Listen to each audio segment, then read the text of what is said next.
everybody, and welcome to another awesome episode of PodPast. Tonight we're talking about driving and first jobs. Of course, the first jobs. Oh boy. I am Jordan, along here with Brother Brandon. Oh, we've done 3 of these in a row. How you doing? Yep, that's a little behind-the-scenes moment here in Best Friend Ryan. Hello, everybody. I don't think Jordan wanted that to be known. No, it's okay. Yeah, I mean, like, sometimes we do this. A little behind the scenes here for the fans is we don't live that far away from each other, but of course, you know, sometimes we record the shows via Skype, or sometimes we do these, what we call, I know we don't call it this, but I'm calling this, we do recording powwows, where we sit for 8 hours and we record a bunch of episodes so we can take a month off. It's always good to give them a little behind the scenes, a little BTS. Exactly. So, like, you are listening to this, and we recorded it, like, 4 weeks ago. So, you know, because we all are married and we have, you know, responsibilities. So we sometimes all work different shifts too. We all work completely. It gets I'm weird. Second, you're third, Brandon. All of us. Yeah, that's right. And I'm still in school, trying to make something of myself. I'm going back to school in the spring. Yeah. So I'm going back to Owens, getting associates in IT networking. Oh. Yep. Nice. Yeah. But, you know, that's a little behind the scenes, you know, like we're doing this because, you know, November's coming up and that's especially the holiday season. Holidays picking up. And I am doing, Gina says no, but I am doing Movember. I'm not doing the no-shave November. I'm doing Movember. The mustache? I'm doing just the mustache. Oh, God. No. Yeah, it doesn't work on you, I understand it doesn't work on me, but I'm going to go longer on the sides. So like the handlebars? And I'm going to get the grease, the mustache grease, to kind of... Yes, this is happening. Jesus. But she made me promise that I have to shave the mustache off the day before Thanksgiving, so I don't look like a fucking faggot. That's what her words was, and I apologize, but you know, don't look like a. I'm sorry, I don't know why I said. My faggot. father-in-law. Don't look like a douchebag. My father-in-law is the only man I've ever met in person who I didn't think looked funny with just a mustache. Some people it works. He's got you guys were at my wedding. He has an amazing mustache. Yeah, if you could grow a full beard and not a neck beard, would you have just the stash? You seem like a guy that would walk around with just the stash. No, I would. I think goatees look stupid. Like just the goatee around the mouth. I think that's just a waste of time. I would go like Brandon's kind of starting doing the Grizzly Man sort of thing. What was that TV show? Grizzly Adams. Grizzly Adams. He's got the Grizzly Adams thing kind of going. What do I got going on? I would go. You got the whole manicured metrosexual thing kind of doing. But like, that's. I would go. Well, see, I can't grow a mustache, so if I did, I would have to go full Amish. Yeah. And I don't like that, so. Yeah. To me, it's laziness. That's why. That's like this. Okay, so you guys can't see. I haven't shaved. It's probably 2 weeks worth. That's 2 weeks? Yeah. Wow. Yeah, it's nothing. It's like I shaved like at my wedding. I was clean shaven. That was about probably like 5 days worth of buildup. Jesus, in 2 days I've got a fucking colony living on my face. Yeah, I have this friend. He would shave in the morning, and we had free period, third period. So like me, like all my friends, we had the same study hall period at school. By that time, he'd already have a 5 o'clock shadow. Yeah, and that was that guy. So was Brother Brandon. We were shaving before. But, again, tonight we're talking about driving and first jobs. Driving was a big deal for me. Driving was a huge deal. This was my freedom. This was my one step away from Mater. And if you haven't listened to the show yet, Mater is my mom. And if you listen to the show, you'll understand why in the future. But this was it. I mean, this was my chance to get freedom. I think it's pretty much that way for everyone, really. But me away from Mater. Right. You know. So, 15 years old, I had to do classes first. And the classes were a sham. I will always remember this. The classes were all about drunk driving and... The fear-mongering. Yeah, the fear... Of course, nowadays they probably do don't text and drive. But back then it was... I went through that in 2015, or 2005. It was 15. 2005, so yeah, I don't think... Because, I didn't get my first cell phone until the year after that. The only reason I got a cell phone is because I got my license and Mom didn't want me to be out and about with no phone, no way to call people. That's the only reason why I got a cell phone in 2003 was because of me driving, you know. My parents didn't give a shit. They were probably hoping I would get lost. Oh, he'll find his way, honey. We told him to follow the North Star. God, that's another mouth to feed. Hopefully he'll fucking die in a ditch. No more Easy Mac for this motherfucker. No, but the classes were very boring. It was like a week's longer classes after school. And ours was Saturday mornings. Saturday mornings, mine was after school. We did the actual classes Saturday morning, and then we did, no, it wasn't fun. They were like 3-hour classes. During the cartoon block? Come on, man. I would have been mad. It was noon. It was noon to 3. Okay, that's pretty much when it's ending. Yeah, I had to go to the town over, but yeah, we had to do that, and then we would do our driving practices with the instructor. Mm-hmm. Those were after school. Now, see, now I know. So that's my next thing is that after you got done with the class, and you took like a little test, then you had the driving instructor, which you had to have so many hours. What? And you had so many hours with an instructor. See, ours was with another student that was with you. We had that too, yeah. And then he gave us point values for everything. Mm-hmm. So like we had all these different criteria. We had his job was to write down 1 through 5. And then of course the passenger side of the car had the steering wheel and the brakes too, in case if you fucked up, he could control the car. Yeah, we had when I was driving one time with the instructor on the weekend.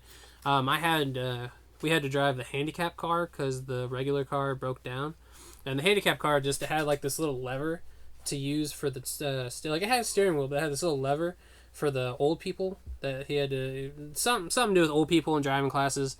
It was easier for them to turn the wheel with the lever, and I went to hit the turn signal because it was like a little bit above it. So I went to hit turn signal and I hit the lever and the wheel just went like that. And we almost went into oncoming traffic. So he's like quickly hitting the brakes, trying to turn the wheel back, screaming the whole time. On his side. Yeah. On his side, yeah. So that is how you took your actual driver's license test? No, with that car? No, it wasn't a test. No, these are temps. Okay. These are you had your temp license. You had to have your temp license to take the class, and then once you I didn't have to take a test at the end of the classes. I just had to do my driver's test. It wasn't a driver's test at the classes. What I did when we watched the videos of Don't Drink and Drive and all that stuff, then we had to take a test of what did you learn test, and then we had to do the temps test. So the reason why, so how they could differentiate you from a temp driver to a regular driver is that your regular driver's license nowadays is vertical, right? It's horizontal. Oh, sorry, horizontal. When you have your temps, it's vertical. Well, see, for up here in Ohio. Well, I remember ours were vertical until we turned 18, and then we got the horizontal. See, I didn't get horizontal until I was 21. See, in Florida, it's vertical until you're 21, and then it's horizontal. It might have been 21 for me then. Okay. So yeah, so I was with a girl. I was with the girl. Is it Kay? This is another Kay story. Let's just say her last name starts with an S, so we were with each other a lot. Is it your cousin? No. This is how they did it, the last names, always, So she, of course, was getting her license with me only 6 months after the homecoming story that everybody listened to previously.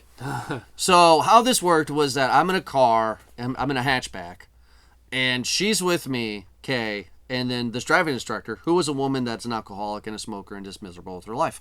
And she has, in the passenger side in the front, she has a steering wheel, a gas pedal, and a brake. And then I have my shit on the left. And then, so that was always just in case if you fucked up. Right. But because of where I live, it was all country driving. We never had expressway driving experience. And so we did that, and you had to have so many hours calculated by the instructor. I don't remember the hours. I'm gonna say 50 hours. God. We weren't. We just had to do the class and have 5 after school days. Okay, so a little bit different than mine. Yeah, but you had to have accumulated hours. Yeah. And then after your hours, when you turn 16 years old, then you can take your driving test. I failed. So you have 2 tests. You have the written exam, and then you have the actual physical test. I failed. I was going to fail the written exam, but we took it at the DMV. Yeah.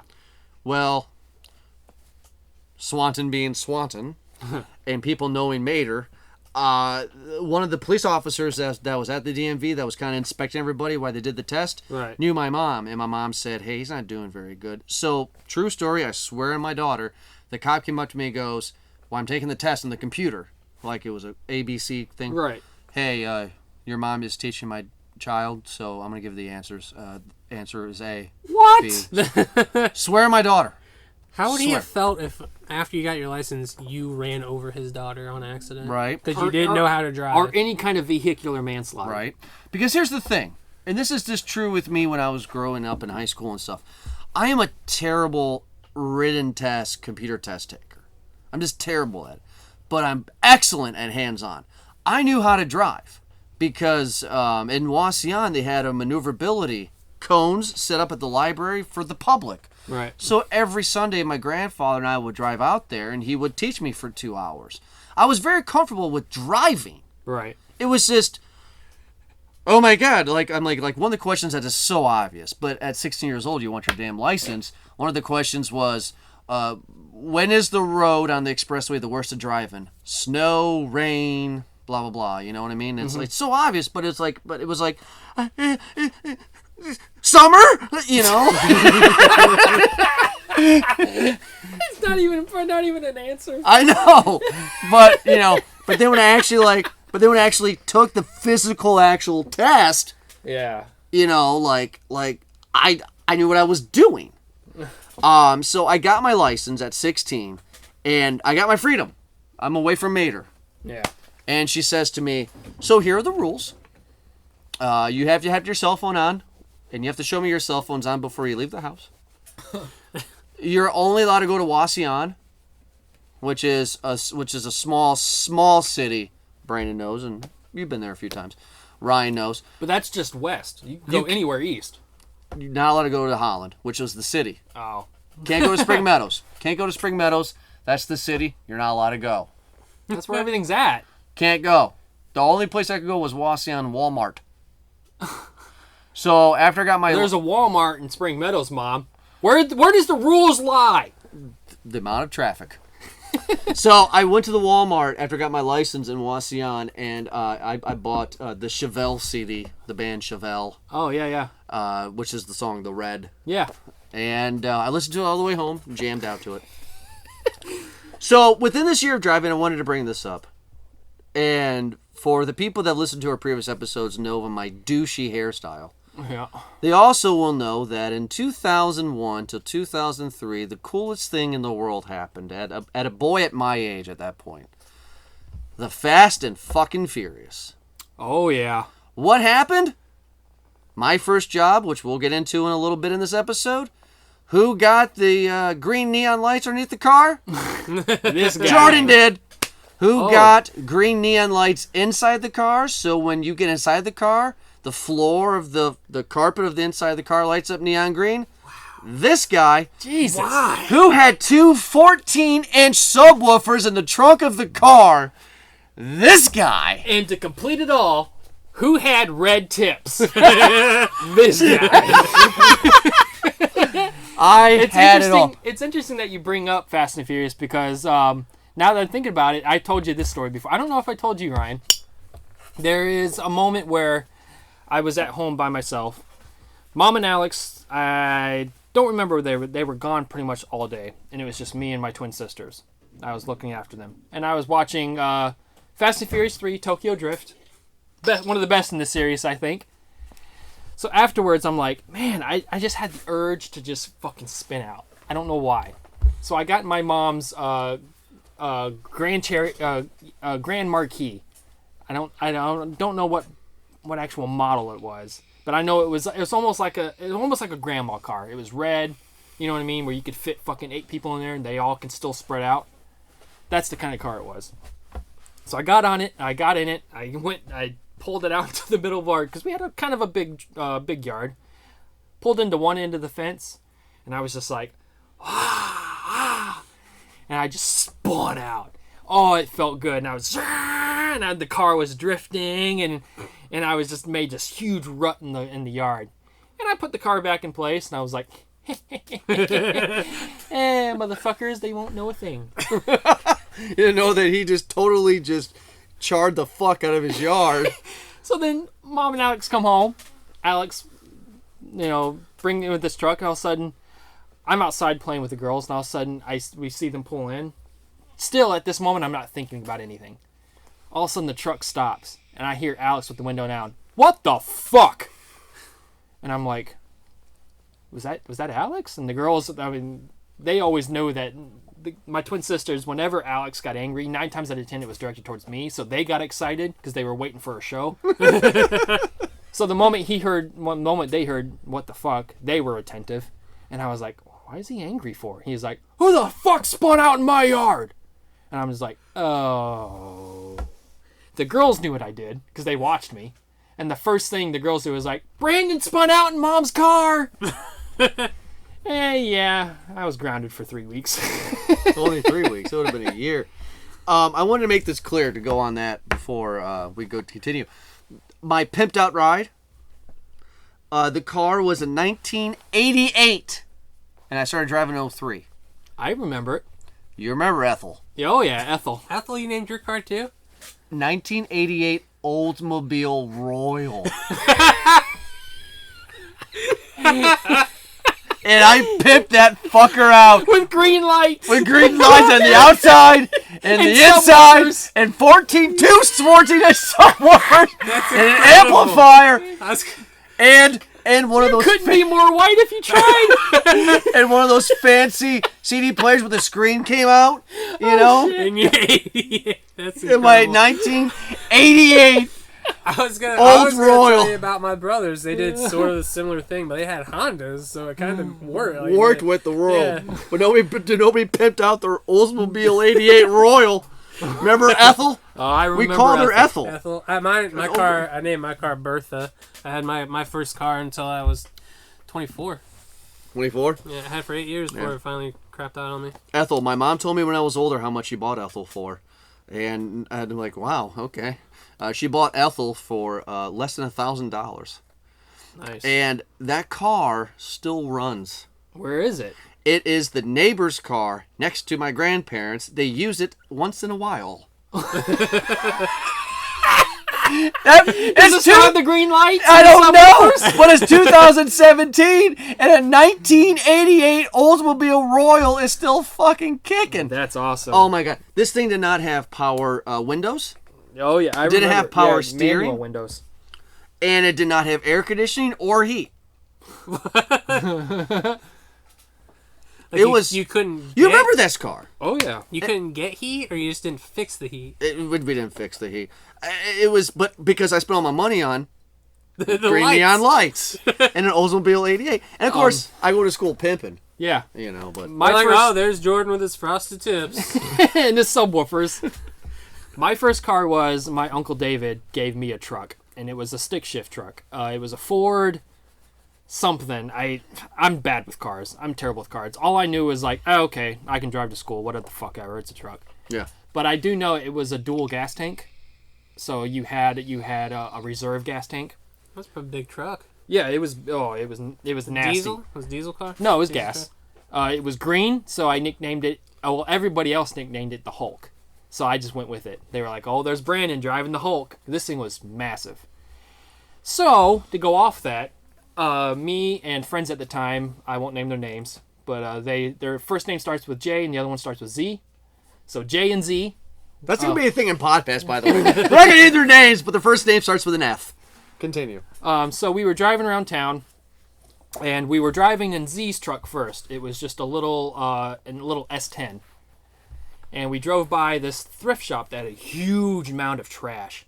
I don't know why we thought of this. It was a huge fucking mound. There was TV sets, there was everything, and it was just out for trash. And Z was like, "Oh man, I wish we could fucking ram into that shit and just spread it everywhere." And I looked over at Z and I was like, "The Hulk can do it." The Hulk can do it. So we went back to his house. Yeah. We got in my truck, and we hit it head on. Nice. Head on. So Jay was next to me, and Z was sitting at the window. And as I was barreling towards it, I think I got up to about 50 miles per hour. Jay was like, I don't know, man. This shit's going to come into the truck. Shit's going to come right into the cab. I'm like, shut the fuck up. And I just hit the gas, and we smacked right into that shit. And the window busted. Oh, no. Something hit the corner of the window. But I was freaking out, and we got back to Z's house, and I was like, what the fuck am I going to do? How am I going to explain this? Thankfully, I looked over, and here, I shit you not, whatever hit the window almost looked like a brick imprint. It was perfect, almost like someone threw a brick. And at the time, since I'm in Florida, I'm the only Michigan Wolverines fan, so I have a Michigan Wolverines vanity plate in the front. So I start developing a story in my head. Mom, if you listen to this is the first time you're going to get to know the truth. So I called up Mom, and I'm just like, I start putting on a show. I'm like, Mom, somebody threw a fucking brick at my truck. She's like, what? I was like, someone threw a brick at my window. I don't know what. It pissing me off. She was like, well, come home. So I came home, and Alex was already out there. He looked over it, and I was waiting for him to be like, this ain't no fucking brick, Pritt. What happened, really? Thankfully, he looked over it. He goes, yeah, that looks like a brick. Damn, why would someone do that? And then I was like, to build the story up more, I was like, well, I mean, there is a Michigan Wolverines vanity plate in the front, and people have picked on me before. I think it could be that. I'm so sorry. So then here's where it gets a little bit more terrifying. Alex is like, well, we're going to call the police out here and file a report. I'm like, oh, come on. Can I just go to bed? Can we just fix it?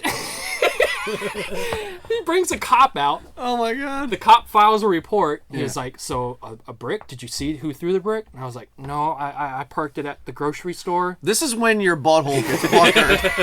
This is when you're like, oh, my fucking God. Because that's what happens sometimes. Sometimes people park their cars at the grocery store and then ride off with other friends. Yeah. So thankfully I had that on my side. Yeah. The cop knew that happened. That was your alibi. Right. Yeah. The cop was like, oh, okay. Did you see the brick? And I was like, here's where I should have said no, but I fucked up a little bit. I was like, yeah, I did. I picked it up and I threw it away. He was like, oh, you shouldn't have done that. He was like, we could have used that brick. You know, we could that brick could have been vital to help out who actually might have done it. And I was like, all I did was throw it in the woods. And he was like, okay, well, I'll take it back to the station. We'll try to figure out what happened and see if it happened to other vehicles that night. And I was like, and then again, not keeping my mouth shut, I was like, do you think it's because I have a Michigan vanity plate on my truck? And he looked at it and he was like, yeah, it could be. It could be. And that was it. Before we go on to other stuff, to add on that, this is not as good as Brandon's. But the Fulton County Fair is the second biggest fair in the state of Ohio. And it's in Wauseon, which is only 20 minutes away from here in the west. And that's the town where I can only go to when I was driving. So I'm 17 years old. Those rules still apply. Those rules change when I'm 20. 20. I'm sorry, I don't know why I said 20, because I'm in college at this point at 18. So 18. But it never rains at the fair. The fair is always the last kind of week of summer and a thing, you know? And it never rains at the fair, but this year it rained at the fair. And it was my junior year, so we were with the football team. And it is a monsoon. I mean, you cannot see. Everything in front of you is water. The rain's pouring out of everywhere. You cannot see. And then out of nowhere, we're at my mom's camper, me and 6 other friends, and it stops raining. And then one of the friends has an actual truck. Probably as big as Brandon's Hulk was, you know? And we had the bright idea after we left mom's trailer to take my car mudding. You take your Oldsmobile, with the neon lights going, mudding. Wow. Mudding. So, what we do is pause. The black brick. Where are the white ones at? I don't know where they're at. What are you still doing up? Is she awake? She just fell asleep like 10 minutes from the email.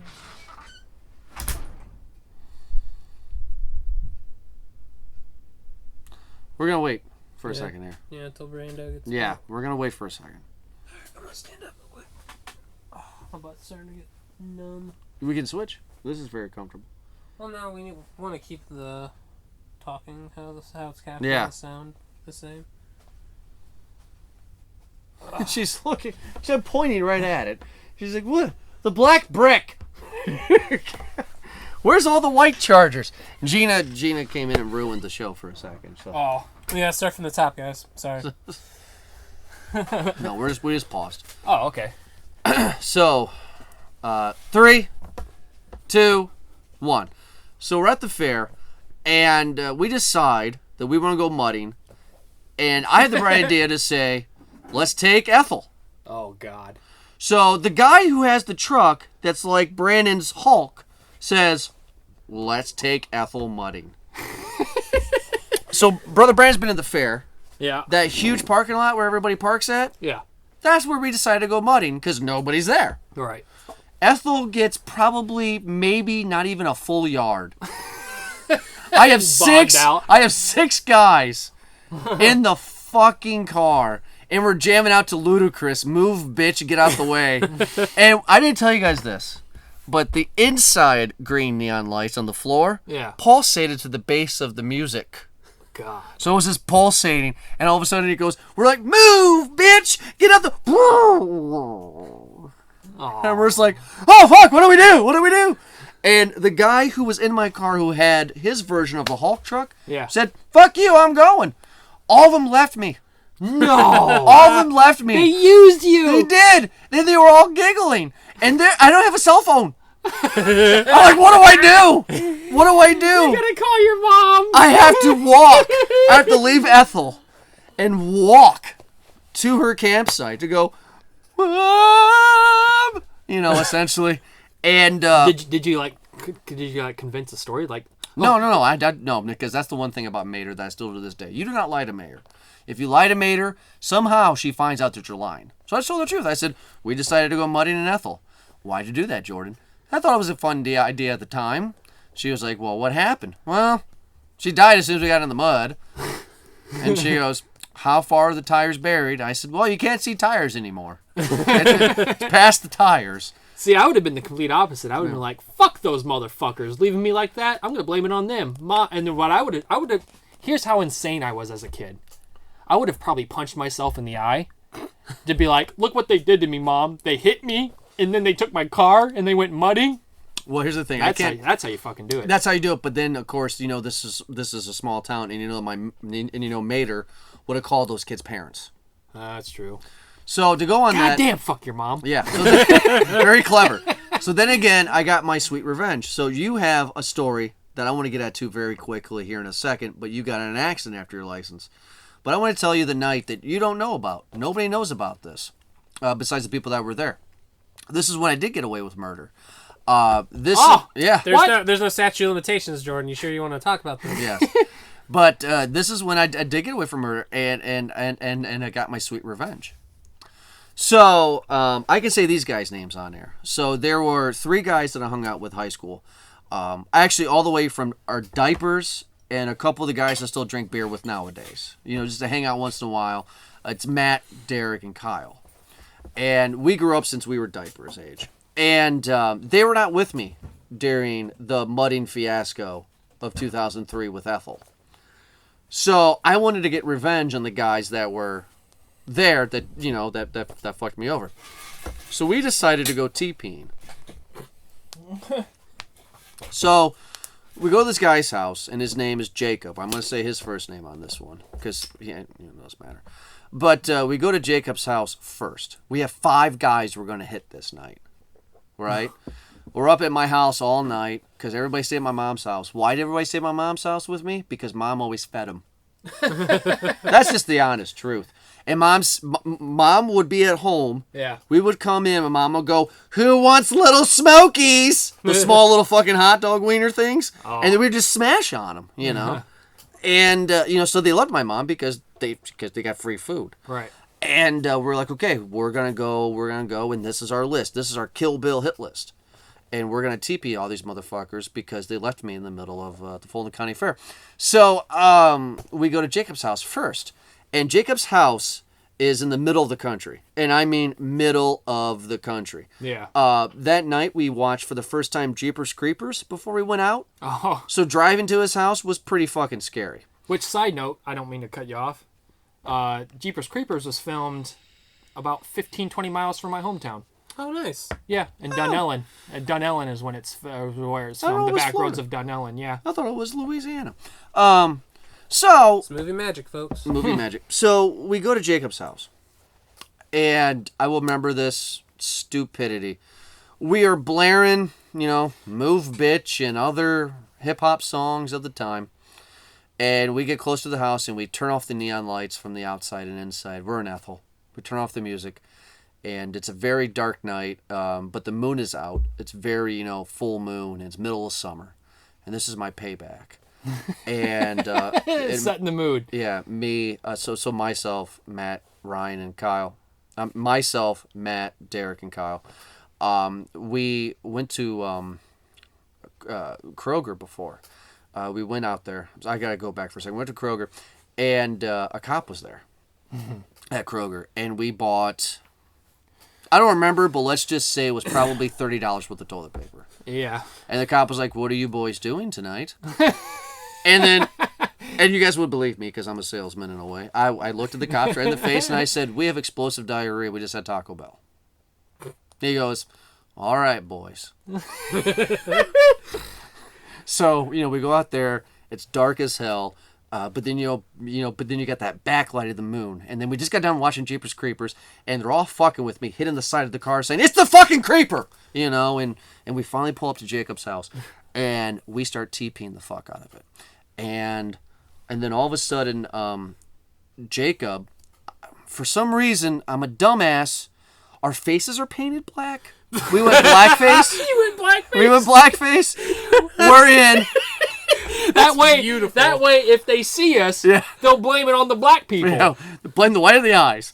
And we're in camo shorts, And we looked like this at Kroger, I may add. So the cop black paint on your face. Yeah, so the cop knew what we were doing. Jesus Christ. So clearly this night, as a 30-year-old man, this night's not going to go well.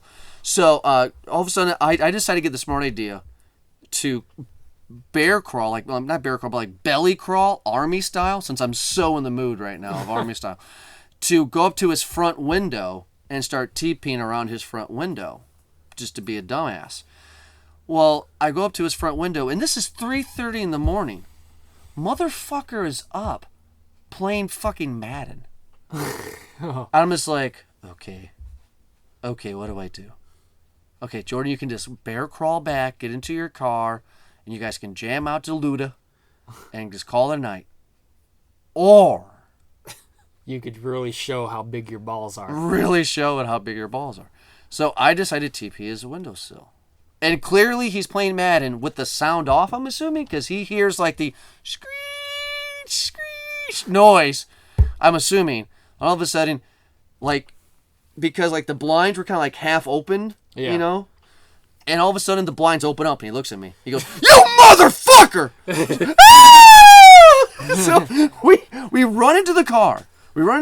We get in, right? Jacob drives a red Monte Carlo. Okay. It's gonna beat Ethel. Yeah, most definitely. No matter how much move bitch ludicrous I have, it's gonna beat Ethel. Yeah. We're going down Old State Line. Okay? Yeah. I'm going 90 miles an hour. Ethel is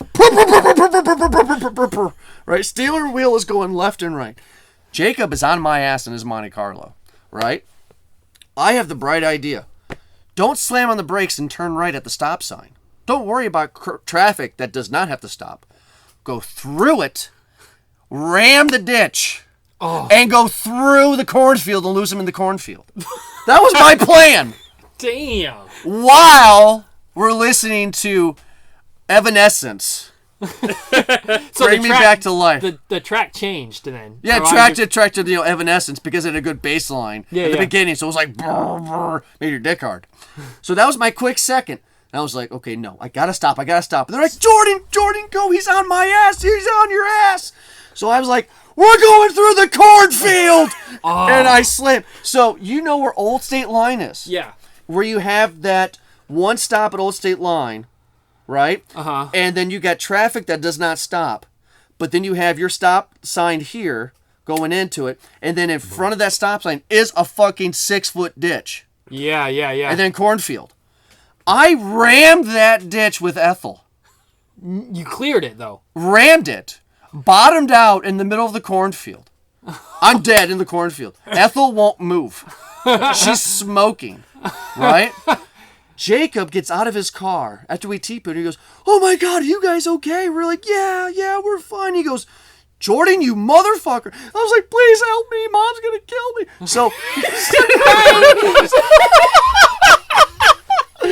So the balls went from so big to so small, guys, as he pleaded Yeah. for your life. My fucking mother. and they knew her. And he said, "Your mom?" I was like, "Yeah, let's get him out of here." So we finally get it out. And but here's the thing before I tell the very last couple sentences of my story, boys, that I just want you to think about. 17-year-old Jordan was in a car with 5 other 17-year-old guys, listening to Luda and Evanescence. It's a beautiful combination. 3:30 in the morning, after watching Jeepers Creepers, have a Kill Bill hit list of TPing. He was the first house for that night. And my 1988 Oldsmobile Royal with green neon on the outside and inside with lights pulsating cleared a 6-foot ditch. That's how you knew they were making cars for the better back then, boys. So then my last couple of sentences that I got away with it, but I didn't. My mom was dating this guy named Richard, and this was when I lived on Parkside. Okay. Mom was doing something, shopping for the day or whatever. Richard evidently heard the story somehow because people were driving by. Oh, shit. I mean, I almost hit somebody. Okay. Because I was going 90 and evidently. So I'm in bed. He knocks on my door. He was pretending to be my dad. He's not my dad. Not my dad! He'll never be my dad! And he goes, "Hey, you want to come outside with me? I want to talk to you." I was like, "Okay." And he hands me a Natty Light. Really? At 10:30 in the morning. Hands me a can. And he goes, "Do you ever look at your car?" I did not think about that. My car has corn husk all over it. My car has mud all over it. Yeah. And he goes, "So I heard somebody ran over a ditch last night. You want to explain? You want to explain?" And I was like, "So this is beer, huh?" That's interesting. And then he goes, "I'm not going to tell your mom. Just clean the car out." But yeah. That was my long story about almost being killed. But it's a fun story. Yeah, it is a fun story. My you had story stuff. is not nearly as entertaining as that. So I got my license. Okay, so I applied for my temp licenses. I didn't pass the written tests because I never read the pamphlet, the booklet they give you. Oh yeah, I who figured, fucking does? Yeah, I was like, oh, it's just gonna be easy. I know how to drive. It's not that big of a deal. I didn't pass it until my 4th attempt when they let me take the pictures test, where I just had to identify what the sign was, and then the street signs and everything. Yeah. Oh, okay. Yeah, what the street signs were, and they're telling you go left, straight, whatever. What does this sign mean? All that shit. It was super simple, and so then I get my license. After 3 months, in the 3 months, I get my temps, I go through the classes, and I get my license. I actually failed my driver's test the first time because I ran over one of the precision cones. Okay. That's a no-no. You're not allowed to do that. I don't know why, but you're not allowed to. And 2 whole weeks after I get my license, I'm driving across town to the Aldi's because I wanted to get some mini corn nuggets. And yeah, they sell them like frozen bags. They're really delicious. From where? Aldi's? Aldi's. Okay. Corn nuggets. Are they like chicken nuggets? No, they're just corn. They're like deep fried corn, like corn kernels and batter and stuff. Really, I never heard of that. They're delicious. Now, I've never been to an Aldi's. Is this the place where you got to put a quarter in to use to get the a cart? cart? Yep. Yeah. But then you get your quarter back after you return the cart. Gotcha. Yeah, they got really good food at Aldi's. It's pretty cheap too. But I'm driving by my dad's house, and there's a stop sign, and cross traffic doesn't stop. But there's this apartment complex, and they have cars just lining the road. And so I look this way. I look to my right. Look to my left. Look to my right again. Look to my left. Don't see anything. I pull out. As soon as I pull out, I get T-boned. Oh. The guy had to have been going 35 miles. Now, it's a 25-mile-an-hour zone, but the way his front end crumpled, Yeah. he had to have been going at least 35. And so I'm freaking out because I'm thinking like, oh, shit, this is my dad's car. Right. Like, this isn't my car.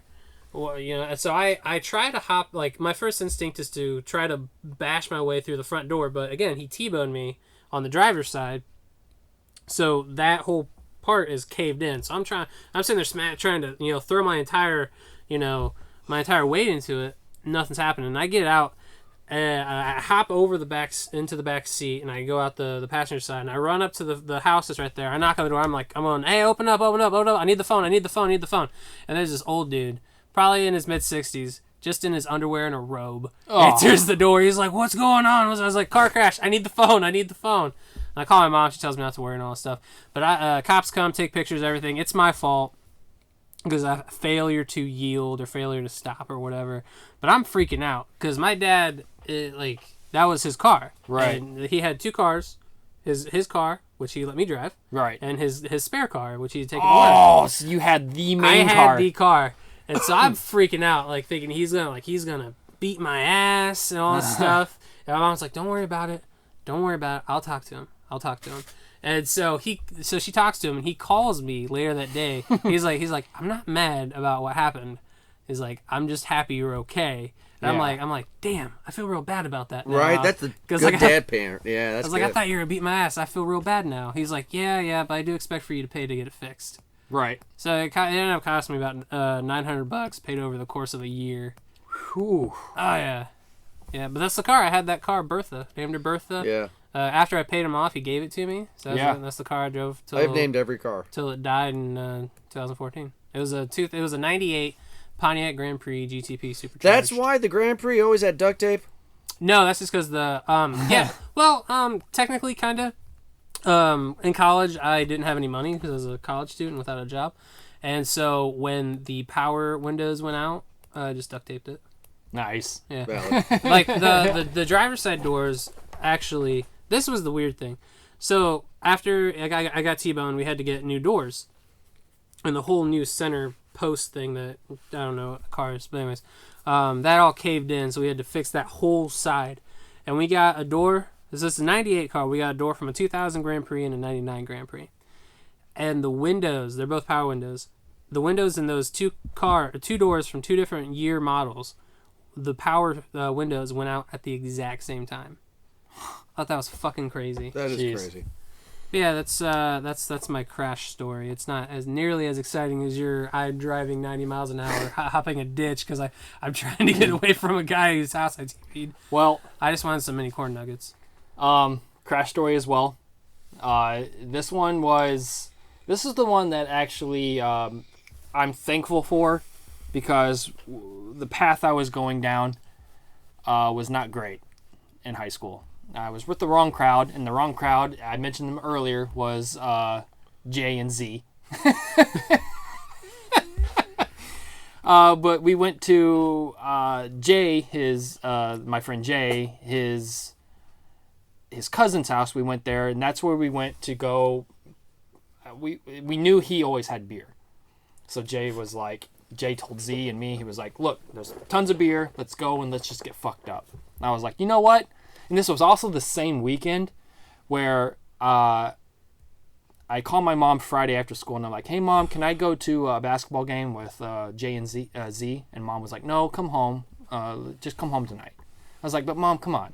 I never get to do anything. She said, nope, come home. So I hung up. Jay and Z looked at me, and they were like, so what are you going to do? And I was like, oh, I'm not going home. I didn't go home all weekend. That was numero uno, number one. That was bad. Still, Mom, if you're listening to this, you don't know this. So, if you're listening. Saturday night, we go to Jay's cousin's house. We get lit up with lots of beer. So lit up that he looks over us and he's like, I got a bunch of fucking Roman candles. You want to shoot them at each other?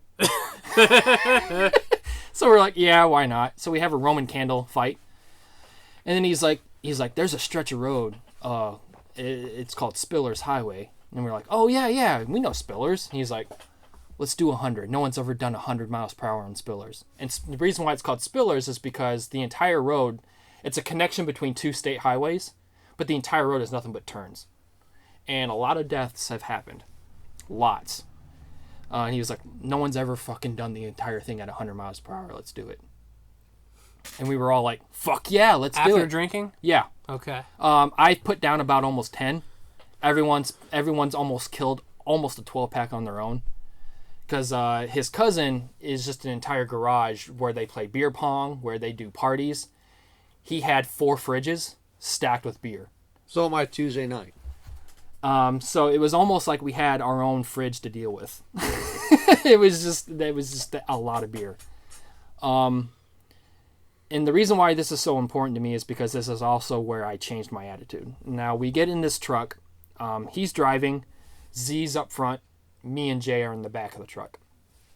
And we're driving. We're going through spillers. He's like, I'm at 70. And I'm in the back. I'm instigating it. And I'm like, fucking faster. Fucking faster. He's like, you want faster, motherfucker? And so he goes faster. He's like, I'm at 90. I'm like, faster, motherfucker, 100. We gotta do this at 100. And Jay's next to me. He's like, he keeps hitting my shoulder. He's like, stop. I don't want to go 100. I'm scared as shit. Don't do this. I'm like, fuck you, Jay. We're doing this. He's like, so we get almost to 100, and the back end of the truck starts fishtailing. And right where the asphalt and the grass meet, back tire connects. We flip about a good 5-6 times. And I can still kind of remember everything that's happening at that moment where time slows down. If you ever see in movies, and this is for the listeners, if ever you watch a movie or a TV show when someone flips their car and it goes into slow-mo, I think that's always been an artistic choice because that shit fucking happens. We flip and I see everything in slow-mo. And in that instant, I'm like, I tell myself, this might be the end. I don't know. I don't know what's going to happen to me or my friends in the cab. So there's nothing else I can do except ride this out and see what happens. We do 6 flips. We end up upside down. I'm on top of Jay. Jay is screaming into the window shattered in his face. I think he got some cuts in his face. And he's like, get the fuck off me! Get the fuck off me! And I'm like, I don't even know where I'm at. So I'm trying to climb up out of the truck. So I climb up out. I help Z out. And his cousin, he was the only one that walked away with broken ribs. Everyone else walked away, and we all just walked away with like scrapes and bruises. We all get out of the truck. We all help each other out. And Jay's cousin's like, we're all fucking drunk. We cannot get caught. Help me push this truck over. So we all 4 of us just push this truck over. And then his cousin calls a friend. His friend hurries up. He's like, did anyone see you? And we were like, there's been a couple of cars that passed us. And I think there was a car that passed us while we flipped. Because the car pulled over. And actually, I think from what Jay's cousin said, the car pulled over, looked, and then was quickly sped off and tried to like go get help. It's like, we got to get the fuck out of here. So me, Jay, and Z rode off with his friend, and his cousin drove the truck home. And the rest of that whole Sunday, now, granted, I have not been home. Come to find out, Mom called the police station wondering where I was. This was a big deal. Dad was really mad at me. Oh, yeah. Because Mom actually, because Mom came, at the end of the whole spiel when I came home, Mom was like, you don't care about anybody here. You don't have friends. I can't ground you because you don't give a shit about anything. We've tried taking TV away from you. All you do is just you read books. We've taken your books away from you. All you do is you just sit in your room and you pretend to fight with your pillows. Like, no matter what we do, you don't care about anything. The only thing you care about is going to see your dad in Ohio. I'm almost tempted to make sure you don't go see your dad again. And I know it's your Christmas to go see him. Your punishment, I'm thinking about, is to keep you home for Christmas. And I got to go to I got to come up here, but Dad had a stern talking with me. Even Jordan, we were at Brendan and Mike's Christmas party. Jordan pulled me in a room. He was like, dude, what the fuck is going on with you? But that was a game changer for me. That was when no one else in that truck, that accident never affected anybody.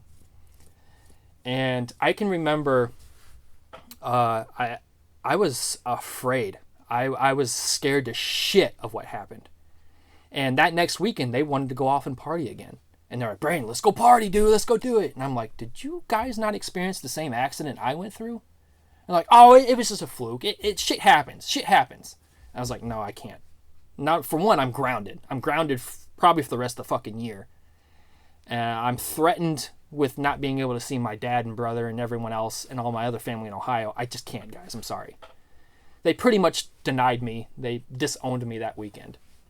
But it all like comes clear because that's also the same weekend where like mom had to go to Walmart. She had to get some groceries, so I went with her. And I had some spare cash in my pocket. And I walked down the media aisle. And this was when Walmart was still selling VHSs next to the DVD. And I saw Creepshow. And I was like, what the fuck is this movie? And I looked at it and I was like, I've never heard of this in my life. So I was like, you know what? I'm going to buy it.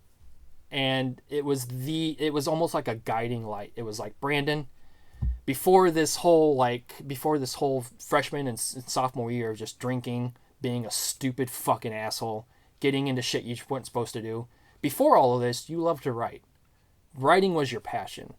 And then when I watched Creepshow, and if anyone who doesn't know Creepshow, it's a 1982 horror comedy anthology.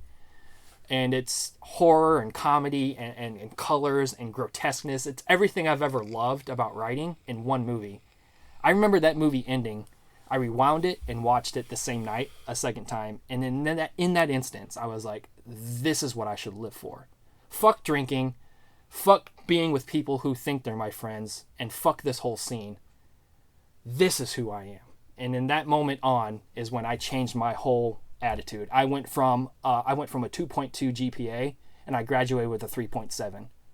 And I was like, it was a game changer. So even though it may be a funny and just probably sad to some people, like it was a moment where driving to me and utilizing this rebellious nature and trying to pretty much, it was my whole answer to be like, fuck life. I was giving the middle finger to everything. Fuck my mom, fuck Alex, fuck Cross City. And that was the moment where I was like, you know what? Life's not so bad. I'm going to get out of here. I don't have to be in this position. And that's what the truck accident did for me. It no longer told me that, hey, it was like death poking me in the ribs. Even though I'm not a religious person, there was a moment where I felt like death was like, you're getting a get out of jail free card. You know, you do this shit again, I'm probably going to take you, motherfucker. So learn something from it.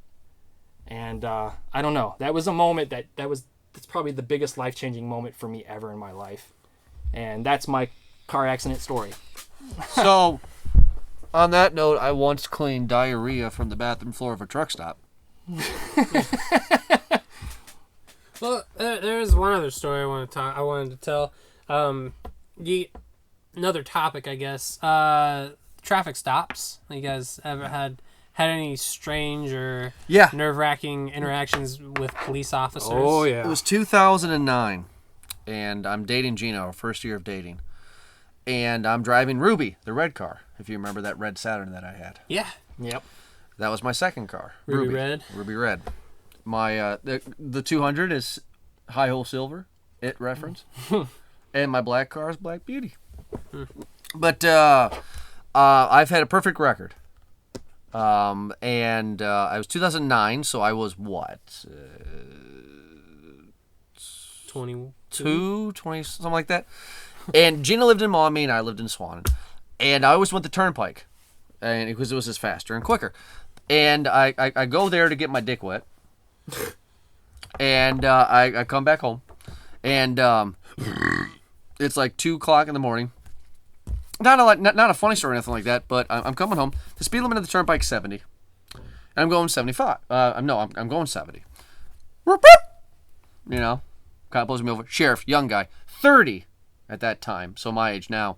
He goes, "Oh, I pulled you over?" No, I don't know. He goes, "Caught you going 71 in a 70. I was like, and? He was like, "License and registration." Okay. And this was back in the day when you had to tell a cop that I was going into my glove box to get my registration. Nowadays, if you get pulled over, I'm just getting my registration. Right. Right. So I'm like, okay. So I reach over, I give it to him, and he's like, "Yeah, man. So, yeah, you're definitely going pretty fast there." I was like, "So you caught me going 71 in a 70. I was, what are you talking about? You're not gonna give me a ticket, are you?" He goes, yeah, I'm going to give you a ticket. I was like, for what? I said, sir, you're going to look at my record, and I've been driving since I've been 16. I've never been pulled over. I've never had a ticket. This is the first time I've ever been pulled over. I'm 21, 22 years old, right? And he goes, law's the law. Speed limit's 70. Right? Jesus H. fucking Christ. I look at my cell phone when he was doing his shit, you know. I realize what the date is. 2:30 in the morning on April 20th. I'm driving a red sports car. Oh, on 420. Oh. 2:30 in the morning, two-door red sports car. April 20th. Yeah, 420. yeah. That's why he pulled me over. Ticket was Well- $175. Jeez Louise. My God, for 1 mile per hour over. And that's still the only ticket I've ever gotten. You gotta get that quota. Yeah. What about you, Ryan? Yeah. Father's Day 2007, Sunday morning. Me, my brother Derek, drive up to Lima to eat breakfast with my dad at Cracker Barrel. Yeah. The greatest Father's Day breakfast ever at Cracker Barrel. My dad loves Cracker Barrel. He's from Kentucky, so it's like a southern thing. Anyways, that's good. That's all fine. We leave. I'm going down the interstate, I-75. 83 miles an hour and a 65. Cop coming. We're going southbound. Cop coming northbound. I see him. I see the cop at the last second. I'm like, oh, fuck. I'm going to get pulled over. And I see him go across the grass, follow behind me. So I start to slow down. My brother's like, no, don't slow down. I was like, don't. He's like, don't hit your brake. I was like, well, the cop. He's like, no, just go. He won't pull you over. And so he gets. So I'm like, all right. So I speed up a little bit further. I'm going about 70 by this point. And he gets right behind me, turns on the lights, and I'm like, okay, all right. So I start pulling my brother Derek beside me. He goes, I just hear him go, oh, fuck. And I'm like, okay, that's all right. So I pull over, everything stopped, and the cop is behind us. He's taking time to get out. Brother Derek grabs my arm. He's like, all right, don't freak out, but don't have him make us get out of the car. I was like, why? He's like, I have a bag of weed in my pocket. I don't want him to find it.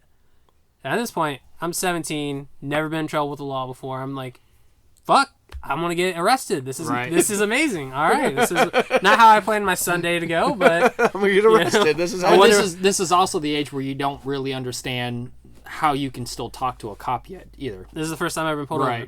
Outside of that car accident, this is the first time. All right?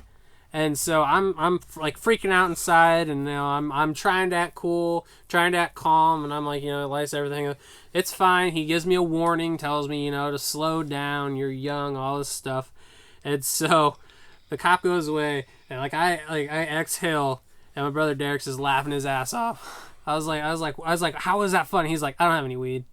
My God. He's like, it's fine. I'm just fucking with you. I was like, that is fantastic, Derek. Thank you for that.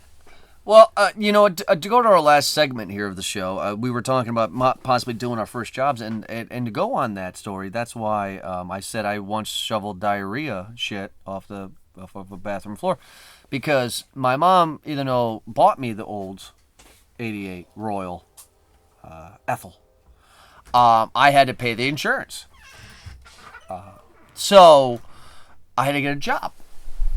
So I've always said my first job was the golf caddy, but I was 14 years old. I was getting paid commission essentially.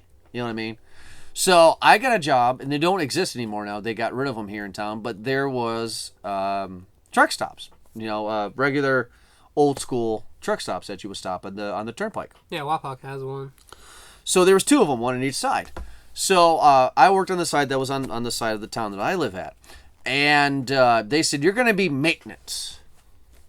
My mom got the interview set up and everything. I don't know what the fuck I'm doing, right? But, she got me the interview set up, and the guy hired me on the spot and said, you're going to be maintenance. And I said, oh, okay, I don't know anything about maintenance. What do I do? And he goes, simply put, here's a broom and here's a mop, and you just sweep and mop the floors. I'm like, okay, well, if something breaks. He goes, oh, well, our maintenance guys who actually do that. You're just a part of the team of maintenance. I'm like, okay. I will always remember this. It was 2003, and I was making $5.25 an hour. That was big money. I was like, great. I'm gonna upgrade from 14 to 22-inch speakers here within the next few months. Gonna have blue neon lights. I'm gonna have blue neon lights. So I work part-time after school every day, essentially. You know, I work from like 3 to 6, 3 to 7 kind of time, and automatically hate the job. So what I do is there is this one section of the truck stop where all the truckers nowadays, as an adult, I know what it's for, but back then I didn't know what it was for. But there's a back in the truck stop where all the truckers fuck the hookers in this bathroom that nobody goes to or speaks of.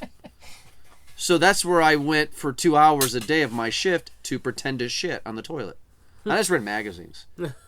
And there was this one time, I'll never forget it, where I was in the bathroom mopping, and this big guy comes in. Looks like fucking,